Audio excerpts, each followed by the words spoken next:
조금 전 정부가 부동산 규제 가운데 가장 강력하다는 평가를 받는 민간 택지 분양가 상한제 적용 지역을 발표했습니다. 네, 최근 집값 상승을 주도한 강남 4구와 마포, 용산, 성동구 등 서울 8개 구의 27개 동이 선정됐는데요. 취재기자 연결하겠습니다. 배삼진 기자. 네, 정부는 오늘 오전 주거정책심의위원회를 열고 분양가 상한제 적용 지역을 결정했습니다. 이 자리에는 김현미 국토부 장관을 비롯해 기획재정부 1차관과 민관위원 등 24명이 참석했습니다. 서울에서만 선정됐는데요. 재건축과 재개발 등 정비 사업이 몰려있는 강남 4구와 마포, 용산, 성동구, 영등포구 등의 일부 지역이 적용 대상에 올랐습니다.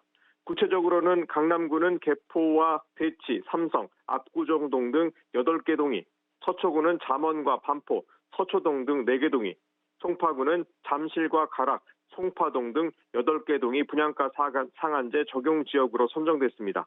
용산구는 한남, 보강동 등 2개 동, 마포구는 아현동, 성동구는 성수동 1가, 영등포구는 여의도동 등이 적용 대상에 포함됐습니다. 하지만 과천과 분당, 광명 등 분양가 상한제 후보지로 거론됐던 경기도 투기과열지구 중에서는 한 곳도 지정되지 않았습니다.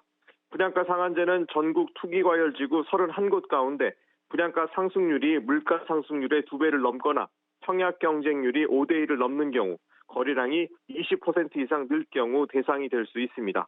김현미 국토교통부 장관은 주거정책심의위에 참석해 후분양제 시행 등 정부의 분양가 상한제를 회피하려는 것도 대상지에 포함했다고 밝혔습니다.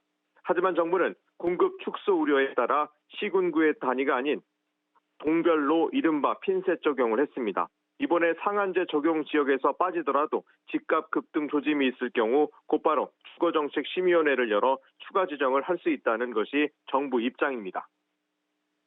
예, 정부는 분양가 상한제 시행으로 집값 안정 효과를 기대할 수 있다는 입장인데 이게 시행이 되면 분양가가 얼마나 낮아지는 겁니까? 네, 정부는 분양가 상한제가 시행되면 주변 시세 대비 70~80% 정도 수준의 분양가로 주택이 공급되면서 집값이 안정될 수 있다고 기대하고 있습니다.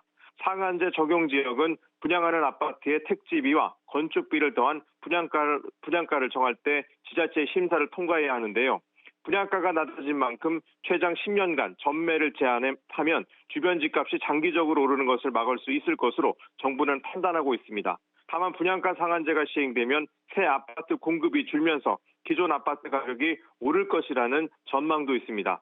단기적으로는 분양가 적용 지역을 중심으로 집값 상승세가 꺾일 수 있지만 비적용 지역으로 주택 수요가 쏠려 값이 오르는 풍선 효과가 나타날 수 있다는 게 전문가들의 지적입니다. 다만 정부는 관리처분 인가를 받은 재건축 단지 중 내년 4월까지 분양하는 단지는 상한제 적용 대상에서 제외하기로 했습니다. 이 때문에 내년 4월까지 밀어내기식 분양으로 서울 주요 지역의 주택 공급이 일시적으로 늘어날 가능성이 있습니다. 지금까지 연합뉴스TV 배삼진입니다.